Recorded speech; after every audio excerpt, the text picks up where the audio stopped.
Hello అండి, good evening all. ఈరోజు మనం జంతువుల్లో ప్రవర్తన అనే లెసన్ని చూద్దాం.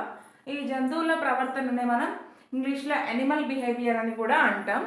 అసలు జంతువుల ప్రవర్తన అంటే ఏంటి అంటే చీమలు ఆహారాన్ని సేకరించడం, ఒకదాని వెంట ఒకటి లైన్లో వెళ్తూ చీమలు ఆహారాన్ని సేకరించుకుంటాయి, ఒకదానికొకటి సమాచారం ఇచ్చుకుంటాయి. ఓకేనా. మళ్ళీ వచ్చేసి అవి సీతాకోక చిలుకలు పువ్వుల మీద వాళ్ళి మకరందాన్ని తీయడం, అది వాటి యొక్క ప్రవర్తన. ఓకేనా, బిహేవియర్. మళ్ళీ మొక్కలు మొక్కల మీద పక్షులు అంటే పెద్ద పెద్ద చెట్ల మీద పక్షులు వలలు గూళ్ళు కట్టుకుంటూ ఉంటాయి. ఓకేనా, పక్షులు గూళ్ళు నిర్మించుకుంటూ ఉంటాయి. నెక్స్ట్ వచ్చేసి మనకి చేపలు ఈత కొడుతూ ఉంటాయి. ఓకేనా, అది కూడా దాని యొక్క ప్రవర్తన. ఇంకా వచ్చేసి ప్రవర్తన అనేది ఒక జాతిలో రెండు జీవుల మధ్య పరస్పర చర్య కావచ్చు, లేదంటే వేరు వేరు జీవుల మధ్య పరస్పర చర్య కావచ్చు, లేదంటే పర్యావరణంతో చర్య అయినా కావచ్చు. ఓకేనా, జంతువులు భౌతిక పరిసరాలతో అవి జరుపుకునే చర్యలే ప్రవర్తన అని మనం జంతువుల ప్రవర్తనలో మనకేమంటే ఆ జంతువులు ఒకటిని ఒకటి తనను తాను ఎలా రక్షించుకుంటాయి అంటే తాను ఏ విధంగా రక్షణ పొందగలుగుతాయి. ఇంకొకటి వచ్చేసి ప్రత్యుత్పత్తి కొరకు ఆపోజిట్ జెండర్ని అంటే భిన్నలింగ జీవిని ఎలా వెతుక్కుంటాయి. ఇప్పుడు లేడీ ఉందనుకోండి, లేడీ యానిమల్ ఉందనుకోండి, ఫీమేల్ ఉందనుకోండి, మేల్ని వెతకాలి, మేల్ ఉందనుకో ఫీమేల్ని వెతుకుతుంది, ఆపోజిట్ జెండర్ని వెతుకుతుంది రిప్రొడక్షన్ కోసం. అదే లేదంటే వాటి ఆవాసాలను వెతుక్కుంటుంది, ఏది సేఫెస్ట్ ప్లేస్, ఆవాసాలను వెతుక్కోవడం కావచ్చు, భిన్న ప్రత్యుత్పత్తి కోసం భిన్న లింగాలను వెతుక్కోవడం కావచ్చు, లేదంటే ఆహారం కోసం కావచ్చు, రక్షణ కోసం కావచ్చు. ఇవన్నీ కలిపి మనం ప్రవర్తన అంటాం. అవి చేసే యాక్షన్స్నే మనం ప్రవర్తన అని చెప్పొచ్చు. ఓకేనా, ఈ ప్రవర్తనను అధ్యయనం చేయడానికి మనకి శరీర ధర్మశాస్త్రం మరియు అంతర్నిర్మాణ శాస్త్రం రెండు ఉపయోగపడతాయి అన్నమాట. ఓకేనా, జంతువు యొక్క శరీర ధర్మశాస్త్రం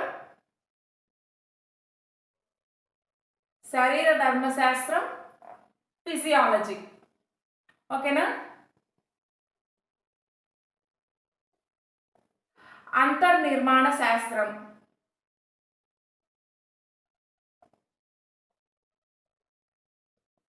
నథింగ్ బట్ ఎనాటమీ. ఓకేనా, ఈ యానిమల్ బిహేవియర్ని అధ్యయనం చేయడం కోసం శరీర ధర్మశాస్త్రం మరియు అంతర్నిర్మాణ శాస్త్రం అధ్యయనం చేయడానికి ఇవి ఉపయోగపడతాయి మనకి. ఓకేనా, జంతువుల ప్రవర్తన అనేది బాహ్య మరియు అంతర ప్రచోదనాల వల్ల కలుగుతుంది. జంతువుల యొక్క ప్రవర్తన అనేది ప్రచోదనాల మీద ఆధారపడి ఉంటుంది. అవేంటంటే రెండు రకాలు. బాహ్య ప్రచోదనం ఒకటి. ఓకేనా, బాహ్య ప్రచోదనాలు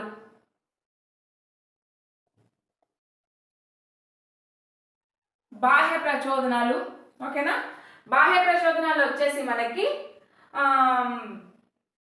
తన చుట్టూ ఉన్న ప్రదేశాల్లో జరిగే మనకు కనిపించేవన్నమాట. ఓకేనా, అంటే వేరే జీవి నుంచి ఏదైనా ఆపద రాబోతుందా అనేది మనకు కనిపిస్తుంది. ధ్వని కావచ్చు, ధ్వనులు మనకు వినిపిస్తాయి కదా, అంటే ఫిజికల్గా ఫీల్ అయ్యేవి బాహ్య ప్రచోదనాలు. ఓకేనా, ధ్వని కావచ్చు, వాసన కావచ్చు, లేదంటే ఇంకా దాని చుట్టూ ఏమేమి మార్పులు జరుగుతున్నాయి అనేసి. ఓకేనా, ఇవి బాహ్య ప్రచోదనాలు. ఓకేనా, ఇంకా అంతర ప్రచోదనాలు వచ్చేసి మనకి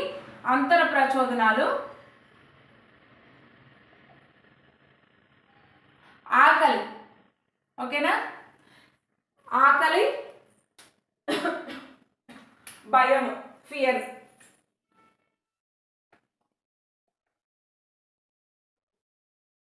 ఇవి ప్రచోదనాల్లో ప్రేరణ కానీ ప్రచోదనాల్లో మార్పును కానీ బాహ్య అంతర ప్రచోదనాలు ఎలా కలిగిస్తాయంటే బాహ్య ప్రచోదనాల వల్ల ఏదైనా మనకు ఆపద వస్తుందంటే మనల్ని మనం రక్షించుకోవడానికి, మనం మీన్స్ యానిమల్ జంతువులు తనని తాను రక్షించుకోవడానికి ఏదో ఒక యాక్షన్ చేస్తుంది. ఎక్కడికైనా వెళ్ళి దాక్కోవడం కావచ్చు, లేదంటే దాని మీద దాడి చేయడం కావచ్చు, ఏదో ఒక ప్రవర్తనలో మార్పు అయితే జరుగుతుంది కదా. అట్లా స్టేబుల్గా అయితే ఉండదు కదా. తనకు ఆపద వస్తుందంటే ఇక్కడ నిలబడి ఇక్కడే ఉండదు కదా, ఏదో ఒకటి మార్పు అనేది జరుగుతుంది, ఫిజికల్గా యాక్షన్ అనేది జరుగుతుంది అనమాట. ఓకేనా, నెక్స్ట్ వచ్చేసి మనకి ధ్వని, సౌండ్. పెద్ద పెద్ద సౌండ్స్ అయినప్పుడు మనం ఇలా చెవులు మూసుకోవడం కానీ, లేదంటే చెవులో కాటన్ పెట్టుకోవడం కానీ, లేదంటే ఆ ప్రదేశం నుంచి ఎస్కేప్ అయిపోవడం కానీ, అలా చేస్తూ ఉంటాం. ఓకేనా, ధ్వని అనమాట. ఇంకా వాసన, స్మెల్ వచ్చినా కూడా అంతే, అదే విధంగా రియాక్ట్ అవుతాం. స్మెల్ వస్తే ముక్కు మూసుకుంటాం, లేదంటే వేరే దగ్గరికి వెళ్ళిపోతాం, లేదంటే క్లాత్తో మూసుకోవచ్చు, లేదంటే ఇట్లా మూసుకోవచ్చు, లేదంటే కొంచెం సేపు బ్రీతింగ్ తీసుకోకుండా కూడా ఉండొచ్చు. అదంతా ప్రవర్తనే కదా. సో అలా అనమాట. ఇంకా ఇవన్నీ బాహ్య ప్రచోదనాలు. ఓకేనా, బాహ్య ప్రచోదనాలు. ఇంకా అంతర ప్రచోదనాలు వచ్చేసి మనకి ఆకలి మరియు భయం అనమాట. ఇప్పుడు నాకు ఆకలి అవుతుంది, నేను వెళ్ళి ఏదో ఒకటి ఫుడ్ ప్రిపేర్ చేసుకుంటాను. లేదంటే ఒక సింహానికి ఆకలి అవుతుంది, అది వేటకి వెళ్తుంది. ఓకేనా, ఒక ఆవు దూడకు ఆకలిస్తుంది, అది తన తల్లి దగ్గరికి వెళ్ళి పాలు తాగుతుంది. ఇదంతా ప్రవర్తనలో జరిగే మార్పు. ఓకేనా, ఆకలి వల్ల మనం ఇలా చేస్తే ఇది అంతర ప్రవర్తన. ఆకలి అనేది అంతర్గత ప్రచోదనాలు, అంతర ప్రచోదనం అనమాట. మనకి అంతర్గతంగా ఫీల్ అవుతాం ఆకలి అనేది. ఓకేనా, ఇంకా భయం, ఫియర్ అనేది కూడా మనకి ఫిజికల్కి సంబంధించింది కాదు, మెంటల్. భయం అనేది, ఫియర్ అనేది మన లోపల ఉంటుంది. ఓకేనా, భయం వేసినప్పుడు కూడా అంతే, ఇట్లా వణికిపోతాం. కొంతమందికి చెమటలు వస్తాయి, కొంతమందికి ఎక్కువ భయం వేసినప్పుడు మోషన్స్ అవుతూ ఉంటాయి, కొంతమంది అక్కడికక్కడే కళ్ళు తిరిగి పడిపోతూ ఉంటారు. సో ఇవన్నీ ప్రవర్తనలో మార్పు అనేది తీసుకొస్తుంది భయం అనేది. ఓకేనా, ఇలా అనమాట. మనకి ప్రచోదనాలు రెండు రకాలు, బాహ్య మరియు అంతర ప్రచోదనాలు. అవి తీసుకొచ్చే ప్రవర్తన మార్పులు మనం చూసాం కదా. అసలు ఇంకా ఇప్పుడు ఫైనల్ ఏంటంటే ఇవి దేనికి ఉపయోగపడతామంటే ఆవాసాన్ని వెతుక్కోవడంలో కావచ్చు, భిన్నలింగాన్ని ప్రత్యుత్పత్తి కోసం వెతుక్కోవడం కావచ్చు, రక్షణ కోసం కావచ్చు, ఇంకా దేనికోసమైనా ఈ ప్రవర్తనలో మార్పు అనేది జరగవచ్చు అనమాట. అసలు ఈ ప్రవర్తనలో మార్పు ఎన్ని రకాలు, మానవుని మరియు ఇతర జంతువుల్లో ప్రవర్తనలో మార్పులుగా మీరు చూసుకున్నట్లయితే 4 రకాలు ఉన్నాయన్నమాట. ఓకేనా, ప్రవర్తనలో రకాలు.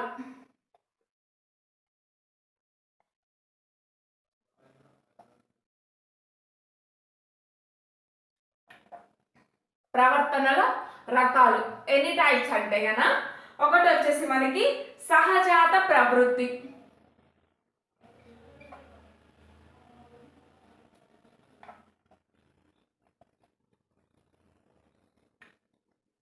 సహజాత ప్రవృత్తి, దీన్నే మనం ఇంగ్లీష్లో ఇన్స్టింక్ట్ అంటాం. ఇన్స్టింక్ట్.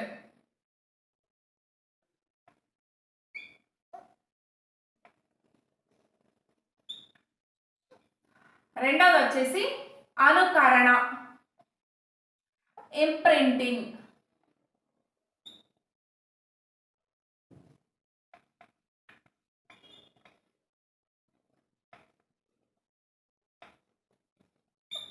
ఓకేనా, సహజాత ప్రవృత్తి, అనుకరణ, నిబంధన, అనుసరణ.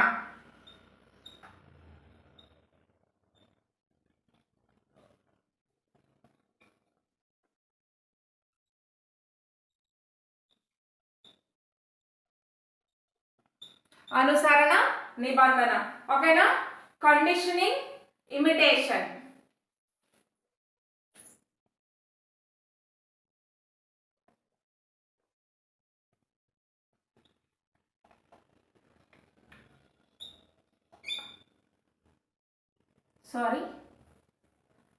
ఇది అనుసరణ.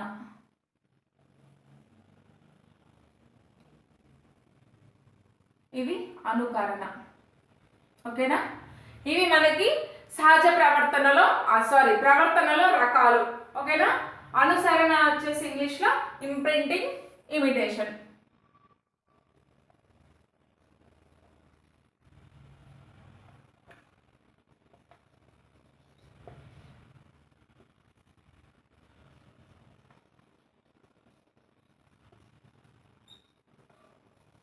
ఓకేనా, సహజాత ప్రవృత్తి, అనుసరణ మరియు కండిషనింగ్ అంటే నిబంధన, అనుకరణ.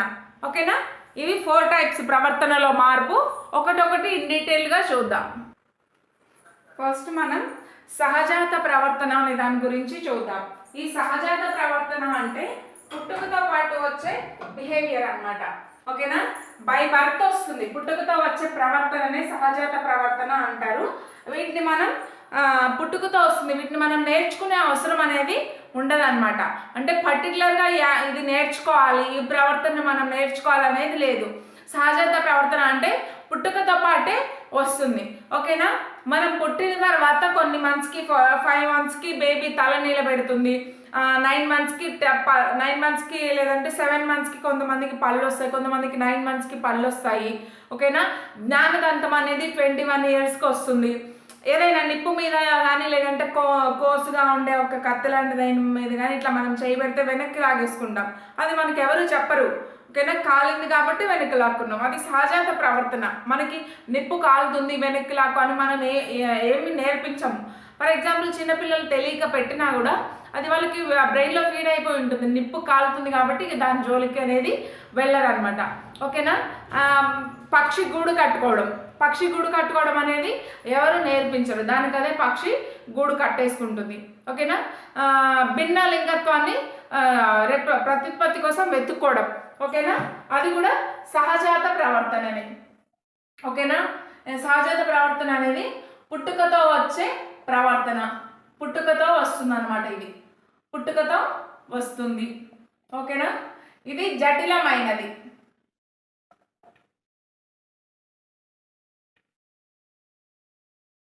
దీన్ని ఎవరు మనకి నేర్పించే అవసరం అనేది ఉండదన్నమాట. ఓకేనా? ఇంకా ఏంటంటే వీటికి ఎగ్జాంపుల్స్ కనుక చూసుకున్నట్లయితే ఎగ్జాంపుల్స్ పక్షులు గూడు కట్టుకోవడం,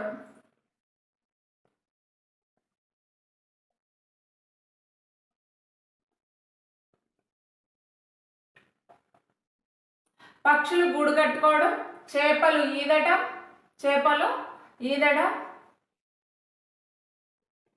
ఇట్లాంటివన్నీ సహజాత ప్రవర్తన కిందకి వస్తాయి. అంటే నేర్చుకునే అవసరం లేకుండా వాటంతటికి అవే పుట్టుకతో వచ్చే ప్రవర్తన అనమాట. ఓకేనా? ఇది సహజాత ప్రవర్తన. ఇంకొచ్చేసి మనకి సెకండ్ వన్ వచ్చేసి అనుసరణ. అనుసరణ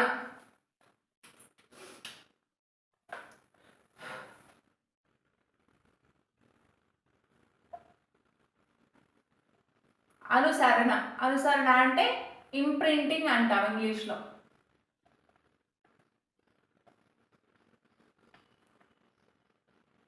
ఇంప్రింటింగ్. ఓకేనా? ఈ సహజ అనుసరణ వచ్చేసి ఏంటంటే నేను చూసినప్పుడు దానిలాగా ఫాలో అవడం. ఫర్ ఎగ్జాంపుల్ మనకి కోడి కానీ బాతుగుడ్లు కానీ గుడ్డు గుడ్ల నుంచి బయటకు రాగానే నడవడం స్టార్ట్ అవుతుంది. ఓకేనా? గుడ్డు నుంచి బయటకు వచ్చిన బాతు పిల్లలు కావచ్చు, కోడి పిల్లలు కావచ్చు, అవి వెంటనే నడవడం స్టార్ట్ చేస్తాయి. మళ్ళీ వచ్చేసి కొన్ని రోజులకే బాతు పిల్లలు అనేది ఈదడం స్టార్ట్ చేస్తాయి. ఓకేనా? ఈదడం స్టార్ట్ చేస్తాయి. అవి పుట్టుకతోనే తల్లిని గుర్తుపెట్టుకోగలుగుతాయి. పుట్టిన వెంటనే తల్లిని చూస్తాయి కదా, ఆ తల్లిని చూసిన వెంటనే దాన్ని గుర్తుపెట్టుకోగలుగుతాయి. ఓకేనా? ఇంకా లేదంటే ఏదైనా కదిలే వస్తువు అది పుట్టగానే ఏదైనా కదిలే వస్తువు దాని పక్కన ఉన్నట్లయితే అది మనిషి కావచ్చు, లేదంటే కోడి కావచ్చు, కార్డ్బోర్డ్ లాంటివి కావచ్చు, అదే దాని తల్లి అనుకోండి దాన్ని అనుసరిస్తుంది అనమాట. దాన్నే అనుసరిస్తుంది.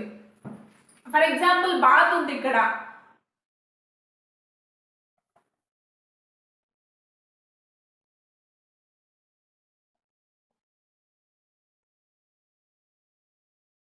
బాత్ ఉందనుకోండి. ఈ బాత్ ఏంటంటే పక్కన తల్లి ఉంటే ఓకే అనుసరిస్తుంది. అంటే గుడ్డు నుంచి బయటకు రాగానే తల్లి ఉంటే దాన్ని అనుసరిస్తుంది.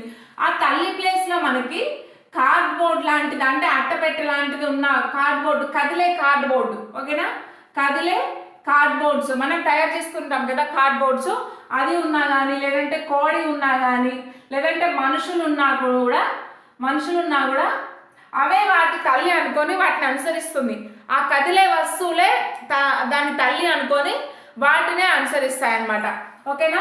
ఈ సహజ అనుసరణ వల్ల ఉపయోగం ఏంటి అంటే బాతు పిల్లలు తన తల్లిని పుట్టుకతోనే గుర్తుంచుకోగలుగుతాయి. ఇంకో నష్టం ఏంటంటే ఒకవేళ అది ఆ కదిలే వస్తువు తల్లి కాకపోయినప్పటికీ వేరే ఏదైనప్పటికీ దాన్నే తల్లిగా భావిస్తాయన్నమాట. అందులో లాభం ఉంది ప్లస్ నష్టం కూడా ఉందన్నమాట. ఓకేనా?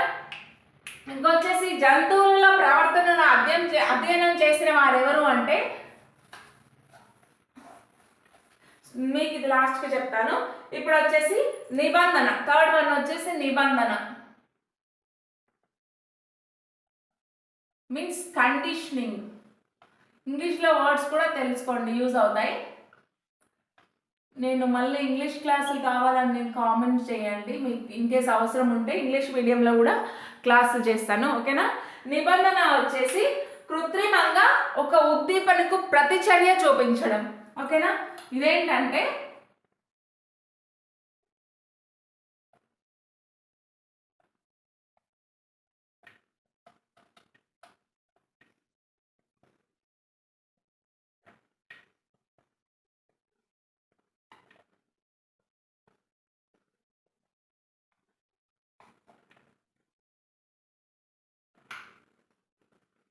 ఓకేనా, కృత్రిమంగా ఒక ఉద్దీపనకు అనేది ప్రతిచర్యను చూపిస్తుంది అనమాట.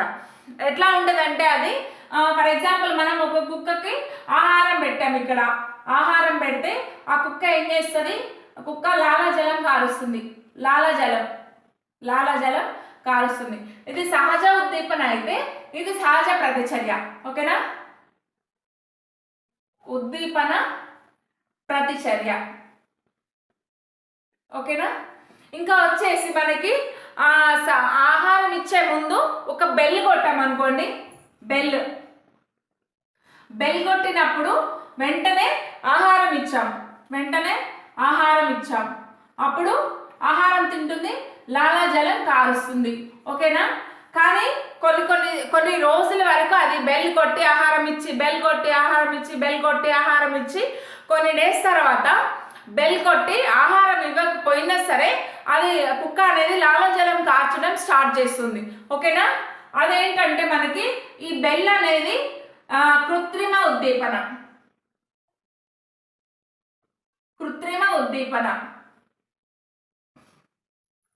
బెల్లుకి లాలాజలం కార్చడం అనేది ఫుడ్ లేనప్పటికీ కూడా ఓన్లీ బెల్లుకు మాత్రమే లాలాజలం కారిస్తే కృత్రిమ ప్రతిచర్య.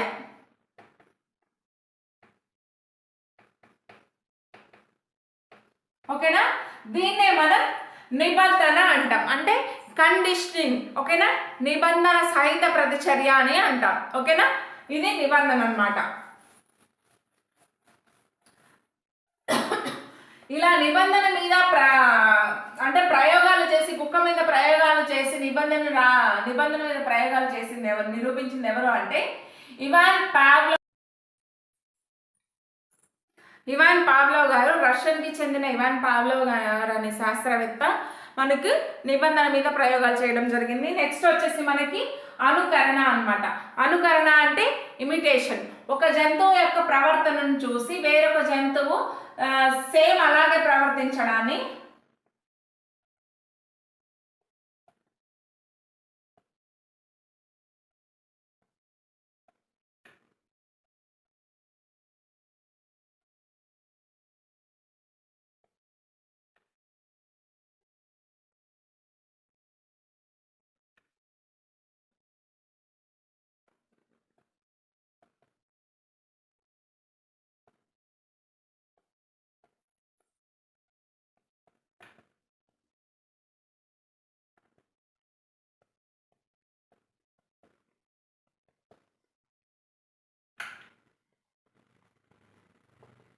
ఒక జంతువు యొక్క ప్రవర్తనను చూసి వేరొక జంతువు సేమ్ అలాగే ప్రవర్తించడాన్ని లేదా మనకి అంటే కాపీ కొట్టడాన్ని అనుకరణ అంటాం, ఇమిటేషన్. ఓకేనా. చింపాంజీ మీద కోహ్లర్ అనే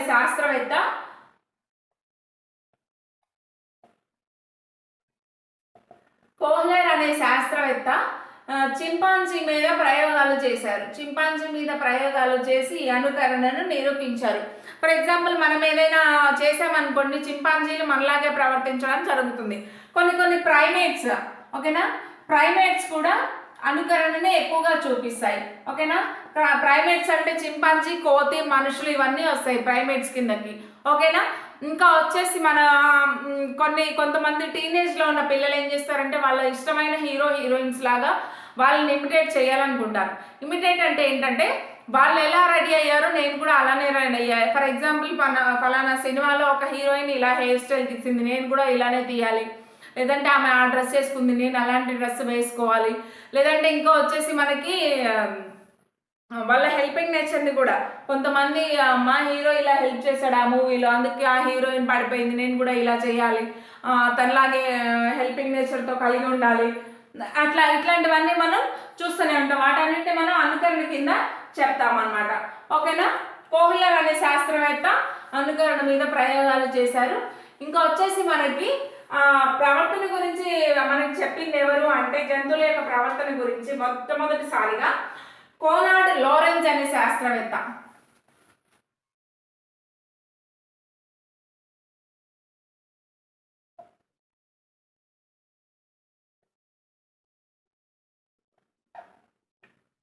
కోనార్డ్ లోరెంజ్ అనే శాస్త్రవేత్త జంతువుల యొక్క ప్రవర్తన పైన అధ్యయనం చేశారు. ఓకేనా. జంతువుల ప్రవర్తనపై అధ్యయనం చేసిన శాస్త్రవేత్త కోనార్డ్ లోరెంజ్. ఈయన ఆస్ట్రేలియాకి చెందిన వ్యక్తి అనమాట. ఆస్ట్రేలియాకి చెందిన వ్యక్తి. ఈయనకి జంతువులపై ప్రవర్తన చేసినందుకు గాను 1973లో నోబెల్ ప్రైజ్ రావడం జరిగింది. ఓకేనా. ఔషధ రంగంలో మరియు శరీర ధర్మశాస్త్రం మరియు ఔషధ రంగంలో నోబెల్ బహుమతి రావడం జరిగింది. 1973లో నోబెల్ ప్రైజ్ అనమాట. నోబెల్ ప్రైజ్ వచ్చింది. ఓకేనా. శరీర ధర్మ ఏ విభాగంలో అంటే శరీర ధర్మశాస్త్రం అంటే హ్యూమన్ ఫిజియాలజీ. ఓకేనా. శరీర ధర్మశాస్త్రం మరియు వైద్య రంగంలో కోనార్డ్ లోరెంజ్ గారికి జంతువుల ప్రవర్తనపై అధ్యయనం చేసినందుకు గాను శరీర ధర్మశాస్త్రం మరియు వైద్య రంగ విభాగంలో భాగంగా 1973లో నోబెల్ ప్రైజ్ రావడం జరిగింది. ఈయన గారు ఆస్ట్రేలియాకు చెందిన శాస్త్రవేత్త. ఓకేనా. ఇంకా మానవునిల ప్రవర్తన అనే దాన్ని కన్నా మనం చూసినట్లయితే మానవునిల ప్రవర్తన ఏ విధంగా ఉంటుంది, మానవుల బిహేవియర్, హ్యూమన్ బిహేవియర్.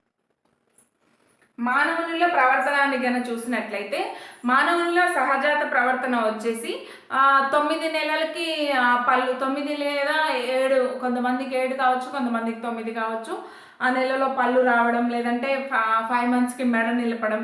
ఓకేనా. ఇంకా వచ్చేసి మనకి 1 ఇయర్ లోపు నడుస్తారు. మళ్ళీ 21 ఇయర్స్కి జ్ఞానదంతాలు అనేవి వస్తూ ఉంటాయి.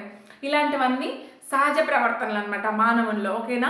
ఇంకా వచ్చేసి అనుసరణ ఇమిటేటింగ్. కొంతమంది వాళ్ళు కొన్ని మంచి అలవాటైతే ఓకే, కానీ కొన్ని బ్యాడ్ హ్యాబిట్స్ కూడా వాళ్ళు ప్రవర్తనలో మార్పు చేంజ్ చేసుకుంటారు. అంటే డ్రగ్స్కి బానిస అయిపోవడం కావచ్చు, ఆల్కహాల్కి అడిక్ట్ అవ్వడం కావచ్చు, ఇట్లాంటి నష్టాలు కూడా ఉన్నాయన్నమాట. ఇంకా వచ్చేసి మనకి అనుకరణ ఈ విధంగా ఉంటాయి మానవుల్లో. ప్రయోగశాలలో పరిశోధాత్మకంగా ఒకటి ప్రయోగం అనేది ఇచ్చారు మనకి.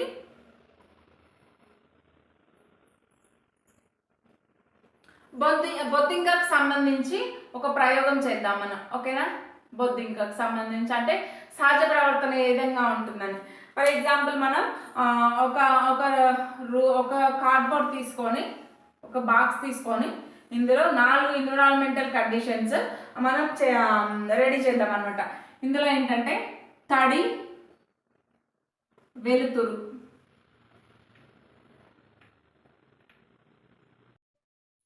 ఇది వచ్చేసి తడి మరియు వెలుతురు అనమాట. ఇది వచ్చేసి తడి, చీకటి.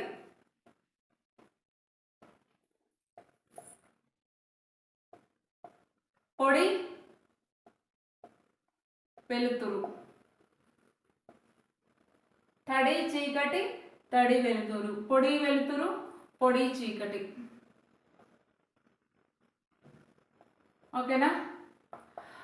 ఇది ఒక రూమ్ని ఇలా ప్రిపేర్ చేసి ఇందులో బొద్దింకలను వదిలితే అవి ఏ ప్రదేశంలోకి వెళ్తాయి అనేది మనకి ప్రయోగపూర్వకంగా నిరూపించడం జరిగింది. ఓకేనా. ఇవి బొద్దింక వచ్చేసి, కాక్రోచ్ వచ్చేసి బొద్దింక ఏది చూస్ చేసుకుంటుంది? ఈ 4 కండిషన్స్లో బొద్దింక ఏది చూస్ చేసుకుంటుంది అంటే కనుక తడి మరియు చీకటిగా ఉన్న ప్రదేశంలోకి ఎక్కువ బొద్దింకలు అనేది రావడం జరుగుతుంది. ఓకేనా. ఎందుకంటే అవి వాటి సహజ ప్రవర్తన అనేది తడి మరియు చీకటిగా ఉన్న ప్రాంతంలో అవి ఎక్కువగా నివసిస్తాయి. ఆ కండిషన్లోనే అవి సహజంగా నివసించగలుగుతాయి. ఓకేనా. దీని యొక్క సహజ ప్రవర్తన అనేది తడి మరియు చీకటి ప్రాంతంలోనే ఉంటుందన్నమాట. సహజ ఆవాసం వాటి సహజావాసం తడిగా ఉన్న ప్రాంతంలో, అంటే మాయిస్ట్గా ఉండాలి, ప్లస్ చీకటిగా ఉండాలి. బొద్దింకలు మనకి డే టైంలో కనిపించవు, కానీ నైట్ లైట్స్ అన్ని ఆఫ్ చేసి మనం పడుకున్నాక మన కిచెన్లో బాగా బొద్దింకలు తిరుగుతాయి. వేరే ఏ ప్లేస్లో ఎక్కువ ఇన్కేస్ కనిపించినా కూడా చాలా తక్కువ, 1-2. కిచెన్లో మాత్రం గుంపులుగా వస్తాయి కొన్ని కిచెన్స్లోకి బొద్దింకలు. ఎందుకంటే మన కిచెన్లోనే తడిగా ఉంటుంది, మాయిస్ట్గా ఉంటుంది. ఓకేనా? ఆ తడిదనం ప్లస్ చీకటి. ఇంకా వచ్చేసి మనకి దోమలు డే టైంలో కుట్టవు, కానీ నైట్ అయ్యేసరికి అవి వాటి సహజావాసాల నుంచి బయటకు వస్తాయి, తిరుగుతూ ఉంటాయి. ఇల్లంతా తిరిగి మనల్ని కొడుతూ ఇబ్బంది పెడతా ఉంటాయి కదా, అది వాటి సహజావాసం. ఇంకొచ్చేసి మనకి గబ్బిలం ఉంటుంది కదా, అది కూడా అంతే, నాక్టర్నల్ యానిమల్స్ అంటారు. చీకట్లో అంటే చీకట్లో యాక్టివ్గా ఉంటాయి. అంటే వాటి చలనం అనేది చీకట్లో జరుగుతుంది. డే టైంలో పడుకుంటూ పోతాయి, నైట్ టైంలో వాటి వర్క్స్ అనేది నైట్ టైంలో లేచి అవి ఆహారం కోసం, పిల్లి కూడా నైట్ టైంలో ఆహారం కోసం వెతుక్కుంటుంది. ఓకేనా? అది వాటి సహజ ప్రవర్తన. ఓకేనా? నైట్ టైమ్ బొద్దింక అనేది అది నైట్ టైం అరుస్తూ చిన్న శబ్దాలను కూడా అది పసిగట్టగలుగుతుంది. ఓకేనా? అలాగ చీమలు కానీ బొద్దింకలు కానీ నైట్ టైంలో బయటకు రావడం, వాటి సహజావాసాల నుంచి యాక్టివ్గా ఉండడం జరుగుతుంది. ఇది మనకి బొద్దింక గురించి పరిశీలన. ఇంకొచ్చేసి నెక్స్ట్ ఏంటంటే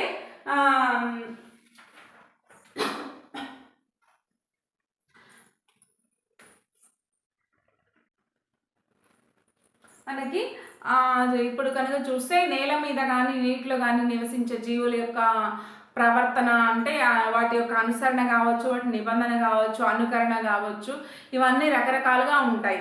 ఓకేనా?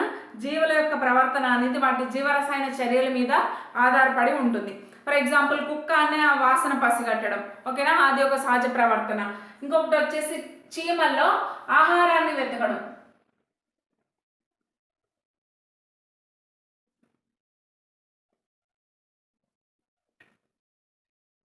చీమల్లోని ఆహారం వెతకడం కావచ్చు, ఆరెల్స్ అది సమాచారం ఒకదాని చీమలు నడుస్తూ ఉంటే మనం చూస్తాం, ఒక 2 చీమలు వచ్చి ఇక్కడ ఒక దగ్గర ఆగి మళ్ళీ ముందుకు వెళ్ళిపోతుంది, ఇటు వెళ్ళిపోతుంది, దాని దగ్గర మళ్ళీ చీమ వస్తే అది అక్కడ ఆగుతుంది, ఏమో మాట్లాడుకున్నట్లు మనం చిన్నప్పుడు కామెడీగా అనుకునే వాళ్ళం, కానీ అది కామెడీ కాదు, అదొక జీవరసాయన చర్య. ఓకేనా?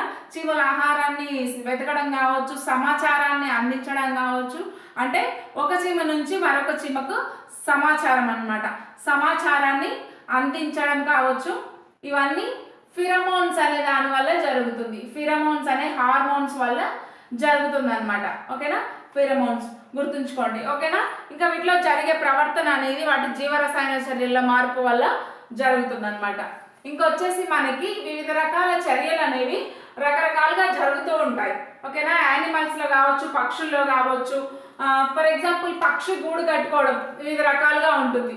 ఓకేనా? మనకి పక్షులు గూడు కట్టుటకు ఒక గిజిగాడు గూడు అనేది మనకి 9th క్లాస్లోనూ గుర్తులేదు నాకు, గిజిగాడు గూడు అనే లెసన్ కూడా ఉంది మనకి. ఓకేనా? ఇంకా వచ్చేసి మనకి వీవర్ బర్డ్ అనేది నేతగాని పక్షి అంటాం.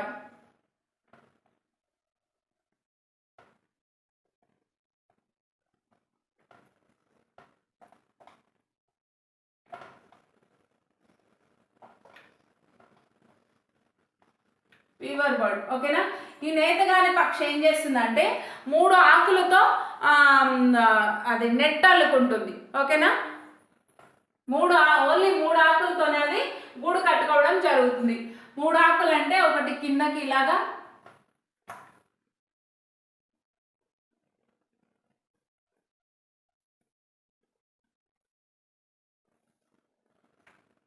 లీవ్స్ అనుకోండి, కాసేపు ఇది లీవ్ కాదు, లీవ్ లాంటిది అనుకోండి.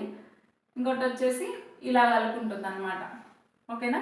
ఇలా పెట్టి 3 ఆకులతో మాత్రమే ఇది గూడు అల్లుకోవడం జరుగుతుంది. ఇది వీవర్ బర్డ్ యొక్క ప్రత్యేక లక్షణం. ఇంకొకటి వచ్చేసి మనకి బీవర్ పక్షి, బీవర్ బర్డ్ అనేది ఉంది. ఓకేనా? 3 ఆకులు మాత్రమే కట్టుకునేది నేతగాని పక్షి లేదా వీవర్ బర్డ్. ఇంకొకటి వచ్చేసి బీవర్ అన్నమాట. బీవర్ అనే యానిమల్, బీవర్ 2 నేమ్స్ గుర్తుపెట్టుకోండి. ఇది బీవర్ బర్డ్, ఇంగ్లీష్లో బీవర్ బర్డ్, తెలుగులో వచ్చేసి నేతగాని పక్షి. ఇప్పుడు చెప్పేది బీవర్ క్షీరదం. బీవర్ క్షీరదం. బీవర్ క్షీరదం వచ్చేసి ఇదేంటంటే అమెరికాకు చెందింది. ఓకేనా, ఈ క్షీరదం అమెరికాకి చెందినది.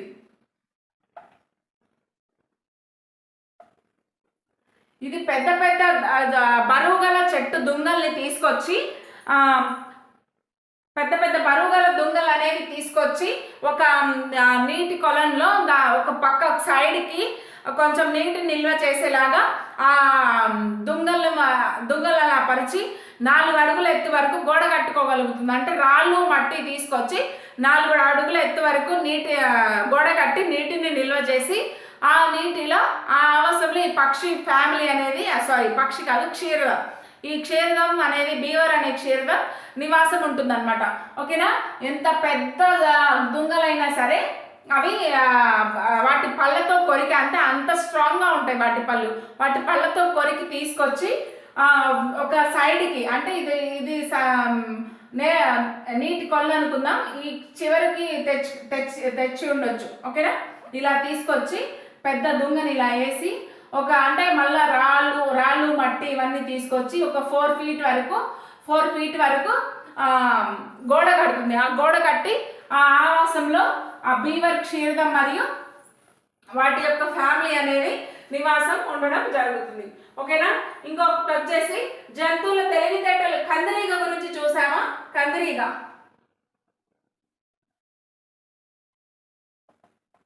వాస్ప్ అంటాం కదా మనం ఇంగ్లీష్లో, వాస్ప్ అంటాం కదా.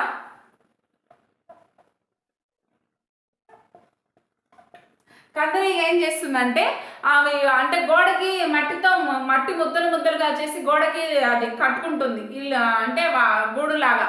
ఓకేనా, ఒకవేళ మట్టి బాగా తడిగా ఉన్నట్లయితే దాన్ని కొంచెం ఎండనిచ్చి గూడు కడుతుంది. లేదంటే మట్టి బాగా పొడుగా అలాగే ముద్దలు చేసి మనం గోడలకి చూస్తూనే ఉంటుంది, ఇంత ముద్దలు ఉంటాయి, వాటిలో పురుగులు ఉంటాయి కదా, ఇవే కందిరీగ పురుగులు అనమాట. ఓకేనా, లేదంటే కొన్ని పొలాల్లో కూడా కనిపిస్తాయి. ఆకు కింద భాగంలో ఇవి మట్టితో గూళ్ళు కట్టుకుంటూ ఉంటాయి. ఓకేనా, ఇవి వచ్చేసి ఏం చేస్తాయంటే గూడు కట్టుకొని తర్వాత ఆహారాన్ని సేకరిస్తాయి. ఏదైనా లార్వాలు, మెయిన్గా ఏంటంటే లార్వాలపై ఆధారపడతాయి. లార్వాలు కనిపించినాయి అనుకో, వాటి ముళ్ళు ఉంటుంది కదా, ఆ ముళ్ళుని గుచ్చేసి దాన్ని చంపేసి గూళ్ళలోకి తీసుకెళ్ళి నిల్వ చేసుకోవడం, తినడం ఇలా జరుగుతుంది. ఓకేనా, ఫర్ ఎగ్జాంపుల్ కాకులు ఉన్నాయనుకోండి, ఏదైనా ఆహారం దానికి దొరికినప్పుడు ఒక రకమైన కేకలు పెడుతుంది వాటిని పిలవడానికి. ఓకేనా, ఇంకా వచ్చేసి ఆ మిగిలిన కాకులు కూడా వచ్చి ఆహారాన్ని తింటాయి. కానీ ఒకవేళ ఏదైనా కాకి చనిపోయినప్పుడు అవి పెట్టే కేకలు వేరే విధంగా ఉంటాయి. రెండు రకాలు ఉంటాయి అన్నమాట. ఆహారం దొరికినప్పుడు వేరే కాకులు పిలవడానికి వేసే అరుపులు వేరు, ఏదైనా కాకి చనిపోయినప్పుడు వేసే అరుపులు వేరు అనమాట. ఇది వాటి ప్రవర్తనలో మార్పు కింద కూడా మనం చెప్పుకోవచ్చు. ఓకేనా, ఆహారాన్ని దాచిపెట్టడానికి కొన్ని తెలివితేటలు ప్రవర్తిస్తాయి కొన్ని యానిమల్స్. ఓకేనా, ఆహారం దాచిపెట్టే విధానం.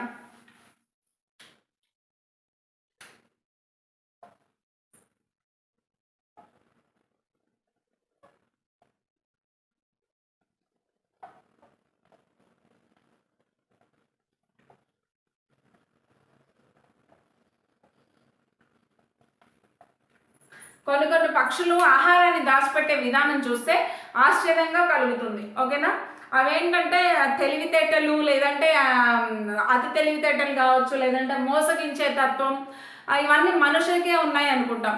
కానీ పక్షులకి కూడా, యానిమల్స్కి కూడా ఇట్లాంటి థాట్స్ అనేవి ఉన్నాయన్నమాట. ఫర్ ఎగ్జాంపుల్ మనము స్క్రబ్జే అనే పక్షిని తీసుకున్నాం అనుకోండి. స్క్రబ్జే అనే పక్షిని తీసుకున్నాం అనుకోండి, ఈ పక్షి ఏం చేస్తుందంటే ఆహారాన్ని వేరే స్క్రబ్జీ సమక్షంలో దాచిపెడుతుంది. ఓకేనా, అదంటే ఆహారాన్ని దాచిపెట్టి మర్చిపోతుందంట. అందువల్ల వేరే వాళ్ళు ఎవరు మర్చిపోవడం కాదు, వేరే వాళ్ళు ఎవరైనా దొంగిలిస్తారా అనే భయంతో, ఫర్ ఎగ్జాంపుల్ ఇక్కడ ఆహారాన్ని దాచిపెడుతుంది అనుకో, అది ఒక వేరే స్క్రబ్జీ సమక్షంలోనే, అంటే వేరొక పక్షి సమక్షంలోనే అది ఇక్కడ ఆహారాన్ని అనేది దాచిపెడుతుంది అనమాట. మళ్ళీ వచ్చి అది ఆహారాన్ని ఈ స్క్రబ్జే వచ్చి మళ్ళీ ఆహారాన్ని కోసం చూస్తే అక్కడ ఆహారం ఉండదు, ఇది దొంగిలించేసి ఉంటుంది. ఓకేనా, దొంగతనం అనేది ఆహారం అక్కడ జరుగుతుంది. అది వాటి తెలివి అన్నమాట. ఏ పక్షి సమక్షంలో అయితే ఆహారం దాచిపెడుతుందో, సారీ, ఏ స్క్రబ్జే సమక్షంలో అయితే ఆహారం దాచిపెడుతుందో అదే స్క్రబ్జే వచ్చి మళ్ళీ ఆహారాన్ని దొంగిలిస్తుంది అనమాట. ఫర్ ఎగ్జాంపుల్ ఉడతను తీసుకున్నాం అనుకోండి, మనం ఉడత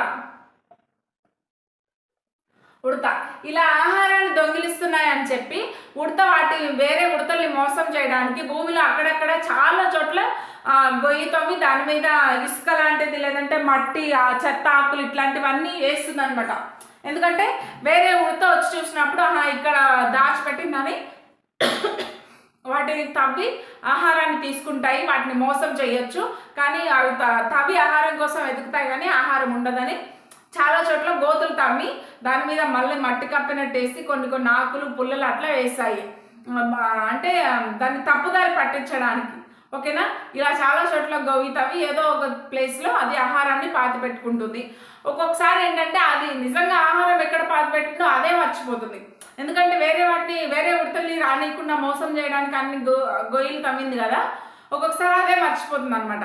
అలా మర్చిపోవడం వల్ల విత్తనాల వ్యాప్తి అనేది జరుగుతుంది.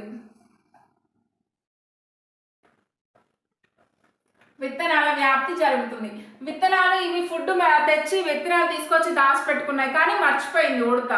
సో అది మళ్ళీ మొలకెత్తుతుంది కదా వర్షం వచ్చినప్పుడు, దీనివల్ల విత్తనాల వ్యాప్తి జరిగినట్టే కదా, ఇలా అనమాట. ఓకేనా, విత్తనాల వ్యాప్తి అనేది జరుగుతుంది. ఇలా ఈ విధంగా పక్షులు అనేవి మోసం చేసుకోవడం జరుగుతుంది. ఓకేనా,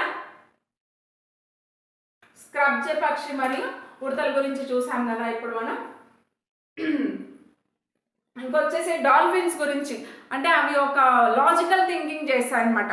డాల్ఫిన్స్ గురించి చూసుకున్నట్లయితే వాటికి ఎక్కువ తెలివితేటలు ఉంటాయి. డాల్ఫిన్స్ ఏంటంటే ఎక్కువ తెలివితేటని ప్రవర్తించగలుగుతాయి. అంటే మనం ఏమైనా నేర్పిస్తే తార్కిక ఆలోచన కలిగి ఉంటాయి, అంటే లాజికల్ థింకింగ్ని మనం ఏదైనా నేర్పిస్తే అవి నేర్చుకుంటాయి అన్నమాట. ఓకేనా, ఈ ప్రయోగం ఎక్కడ జరిగింది అంటే హెర్మన్ వీటి మీద ప్రయోగం చేసింది ఎవరంటే హెర్మన్ అన్నమాట. హెర్మన్ డాల్ఫిన్స్ పై ప్రయోగం చేశారు.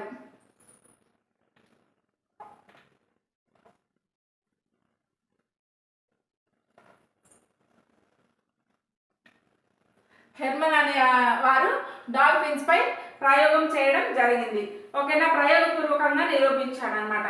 బ్యాటిల్ నోస్ డాల్ఫిన్లపై ఈయన అధ్యయనం చేసిన డాల్ఫిన్స్ ఏమంటే బ్యాటిల్ నోస్ డాల్ఫిన్స్ అనమాట. బాటిల్ నోస్ డాల్ఫిన్స్, బాటిల్ టైప్లో వాటి నోస్ బాటిల్ టైప్లో ఉంటుంది అనమాట. ఓకేనా, బాటిల్ నోస్ డాల్ఫిన్స్ పై హెర్మన్ గారు ప్రయోగం చేయడం జరిగింది. ఓకేనా, హవాయి ద్వీపంలో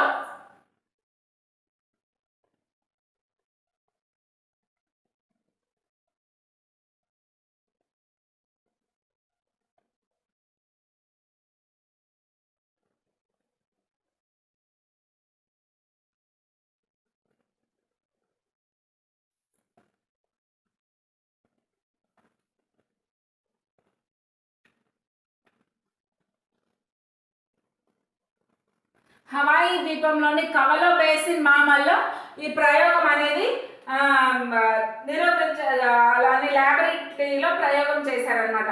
ఓకేనా, కవలో బేసిన్ మామాల్లో హెర్మన్ గారు ప్రయోగం చేయడం జరిగింది. డాల్ఫిన్స్ పై, బాటిల్ నోస్ డాల్ఫిన్స్ పై ప్రయోగపూర్వకంగా నిరూపించాడు. అవి తార్కికంగా ఆలోచించే శక్తిని కలిగి.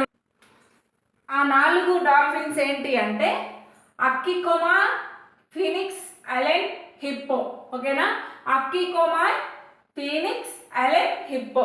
అక్కికోమాయ్, ఫీనిక్స్, అలెన్, హిప్పో. ఓకేనా, నేమ్స్ గుర్తుంచుకోండి. ఆ 4 డాల్ఫిన్స్ పై హెర్మన్ అనే శాస్త్రవేత్త ప్రయోగపూర్వకంగా నిరూపించడం జరిగింది. ఓకేనా, మూసిన అంటే కొన్ని సంజ్ఞలు వాటికి నేర్పిస్తే అవి నేర్చుకొని అలాగే ప్రవర్తించడం జరిగింది. మూసిన పిడికిలు అయితే తొట్టి అని, మూసిన పిడికిలు అంటే తొట్టి అని, ఎత్తిన 2 చేతులు అంటే బంతి అని, ఎత్తిన ఒక చేయి అంటే తీసుకురమ్మని. అంటే ఒకవేళ మనం 3 ఇలాగనే వెంటనే చూపిస్తే మాత్రం బంతిని తీసుకెళ్ళి తొట్టిలో వేసొస్తాయి. ఓకేనా, అవి రివర్స్లో అంటే ఒక చెయ్యి తర్వాత 2 చేతులు తర్వాత పిడికిలు అంటే అందులో వేసిన బంతిని తీసుకురావడం ఇట్లా చేస్తాయి అన్నమాట. ఓకేనా, అక్కికోమాయ్, ఫీనిక్స్, అలెన్ మరియు హిప్పో. ఓకేనా, పిడికిలే అంటే తొట్టి, పిడికిలి అంటే తొట్టి, ఎత్తిన 2 చేతులు అంటే బంతి, ఎత్తిన ఒక చెయ్యి అంటే తీసుకురమ్మని అర్థం. ఓకేనా? ఇలా చేయడం వల్ల వాటికి అంటే నేర్చుకున్నాయి అనమాట. హెర్మన్ గారు వాటికలా నేర్పించారు. బంతిని తీసుకొచ్చేవి 3 సంజ్ఞలు ఒకటేసారి చెప్తే వాటిని రివర్స్లో చేసి చూపిస్తే మళ్ళీ వేసేవి అనమాట అందులో. ఓకేనా? ఇంకా వచ్చేసి వాటికి పేర్లు కూడా గుర్తుంటాయి అనమాట. మనం ఇచ్చే విజిల్ సౌండ్ని బట్టి అవి నేమ్స్ని గుర్తుపెట్టుకున్నాయి. అంటే ఒక విజిల్ సౌండ్ మనం ఇచ్చామనుకోండి, ఆ నేమ్ ఏదో వాటికే కాకుండా మిగతా వాటికి కూడా తెలుస్తుంది. ఇక్కడ అంటే ఈ 4 ఉన్నారు, ఈ 4లో మనం థర్డ్ వన్ని పిలిచామనుకోండి, ఈ మిగతా 3 దానికెళ్ళే చూస్తున్నాయి, అంటే వీటికి కూడా గుర్తుంది దాని నేమ్ అనేది. ఓకేనా? విజిల్ సౌండ్ని బట్టి వాటి పేర్లను గుర్తుపెట్టుకున్నాయి అన్నమాట. ఓకేనా? ఇది మనకి డాల్ఫిన్స్ గురించి. ఇంకా వచ్చేసి పక్షుల్లో ఇంకా వింత వింత ప్రవర్తనలు. మనం పక్షికి అంటే వాటికి ట్రైనింగ్ ఇస్తే నేర్పించవచ్చు అనమాట ప్రవర్తనలు. ఓకేనా? అలెక్స్ అనే ఆఫ్రికా బూడిద రంగు చిలక ఏం చేసిందంటే, అలెక్స్ అనేది ఆఫ్రికాకు చెందిన బూడిద రంగు చిలక.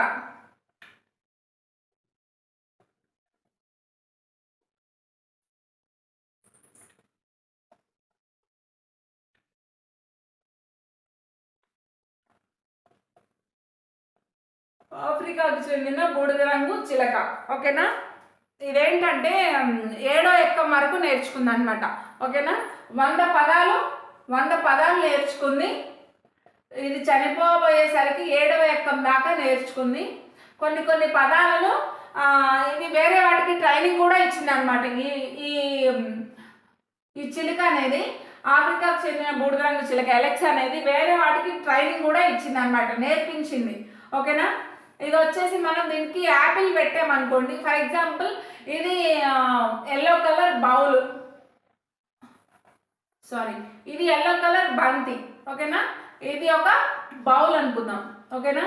దీన్ని చూయించి 2 ఎల్లో కలర్, ఇది ఎల్లో కలర్ బాల్, ఇది yellow colour bowl, same colour అనమాట.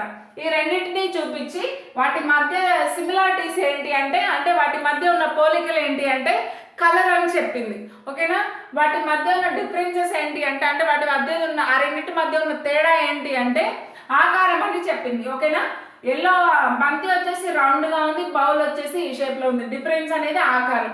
సేమ్గా ఉన్నది ఏంటంటే కలరు, 2 ఎల్లో కలర్ బంతి, ఎల్లో కలర్ బౌల్ అనమాట. ఇలా అది డిఫరెన్స్ కూడా కనిపెట్టడం జరిగింది. దీనికి యాపిల్ ఇస్తే ఏమనిందంటే, యాపిల్ పండును తిని ఇదేమనిందంటే బ్యానరీ అన్నది, యాపిల్ని బ్యానరీ అన్నది. ఎందుకన్నదంటే యాపిల్ అంటే టేస్ట్ అనేసి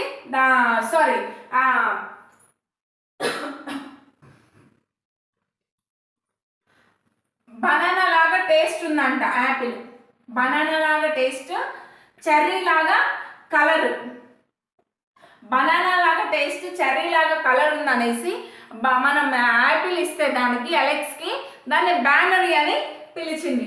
ఓకేనా? అది రిమైనింగ్ చిలుకలకి కొన్నిటికి ట్రైనింగ్ కూడా ఇచ్చింది. 7వ ఎక్కం దాకా నేర్చుకుంది, 100 పదాల వరకు నేర్చుకుంది. ఓకేనా? తర్వాతకి అది చనిపోయింది అనమాట.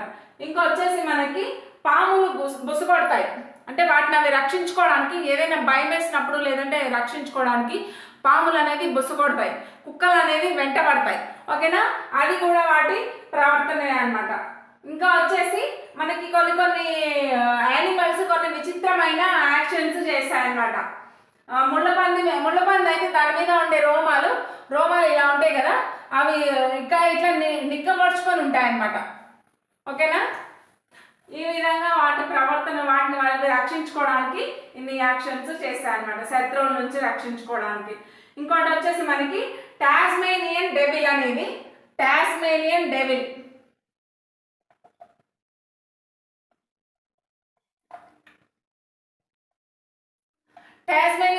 అనే జంతువు ఒక రకమైన వాసన వచ్చే రసాయనాన్ని విడుదల చేస్తుంది అనమాట. ఓకేనా? దుర్వాసన వెదజల్లే జంతువు ఏది అంటే టాస్మేనియన్ డెవిల్. దుర్వాసన వెదజల్లుతుంది అంటే దాని దగ్గరకు ఎవరు రాకుండా, శత్రువులు వచ్చినప్పుడు దుర్వాసన వెదజల్లుతుంది. ఓకేనా. ఇంకొచ్చేసి మనకి బాంబాడియన్ బీటిల్.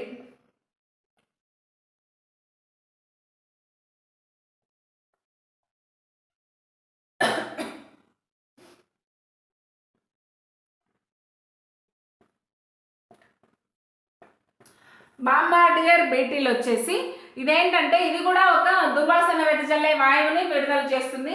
హైడ్రోక్వినోన్, ఇది వెదజల్లే వాయువు ఏంటి అంటే హైడ్రోక్వినోన్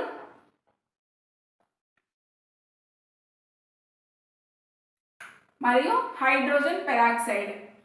మనకి బిట్ ఏ విధంగా అడిగే ఛాన్స్ ఉందంటే బాంబాడియర్ బీటిల్ విడుదల చేసే దుర్వాసన కలిగినవి ఏంటి అంటే హైడ్రోజన్ పెరాక్సైడ్ మరియు హైడ్రోక్వినోన్. ఓకేనా. ఈ రెండింటిని కొన్ని రసాయనాలతో ఎంజైమ్స్తో కలిపి రిలీజ్ చేస్తుంది. దుర్వాసన కలగడం వల్ల వీటి దగ్గరికి వేరే శత్రువులు అనేవి రావన్నమాట. ఓకేనా. జంతువుల ప్రవర్తనను శాస్త్రీయంగా వివరించడాన్ని ఎథాలజీ అంటారు.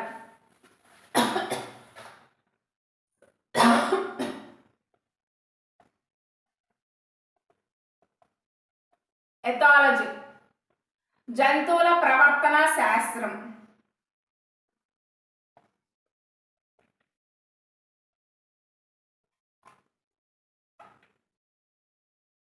జంతువుల ప్రవర్తన శాస్త్రాన్ని మనం ఎథాలజీ అని అంటాం. ఓకేనా. ఇంకా వచ్చేసి వాతావరణంలో దీని ఉద్దేశం ఏంటంటే వాతావరణంలో జంతువుల యొక్క ప్రవర్తనను పరిశీలించడమే ఎథాలజీ యొక్క ముఖ్య లక్షణం. ఓకేనా.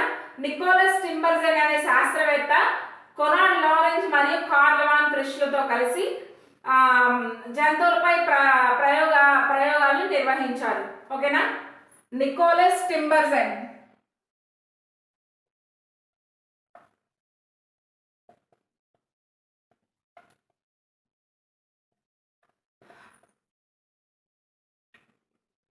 లోనార్డ్ కోరెన్స్ మరియు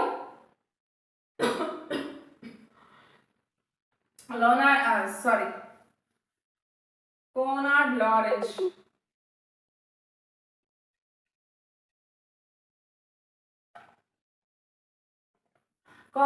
నికోలస్ టింబర్జన్ గారు కోనార్డ్ లారెన్స్ మరియు కార్ల్ వాన్ ఫ్రిష్తో కలిసి జంతువుల ప్రవర్తనపై ప్రయోగాలు నిర్వహించారు. దీనికి గాను వీరికి ఏంటంటే అంటే క్షేత్రస్థాయిలో అధ్యయనం చేయడమే కాకుండా వాటి యొక్క నాడీ అంతర్నిర్మాణ శాస్త్రం మరియు ఎకాలజీ మరియు ఎవల్యూషన్కి సంబంధించి బలమైన సంబంధం కలిగి ఉంటుంది అని వీరు ప్రయోగపూర్వకంగా నిరూపించారు. దీనికి గాను వీరికి 1973లో నోబెల్ ప్రైజ్ నికోలస్ టింబర్జన్ గారికి కొనార్డ్ లారెన్స్ మరియు కార్ల్ వాన్ ఫ్రిష్తో గారితో కలిపి 1973లో నోబెల్ ప్రైజ్ అనేది రావడం జరిగింది. ఓకేనా. ఇదే అండి మనకి ఈరోజు ఉన్న జంతువులలో ప్రవర్తన అనే లెసన్. ఏమైనా డౌట్స్ ఉంటే మీరు కామెంట్ చేయండి, నేను నెక్స్ట్ లెసన్ చెప్పేటప్పుడు మీకు క్లియర్ చేస్తాను.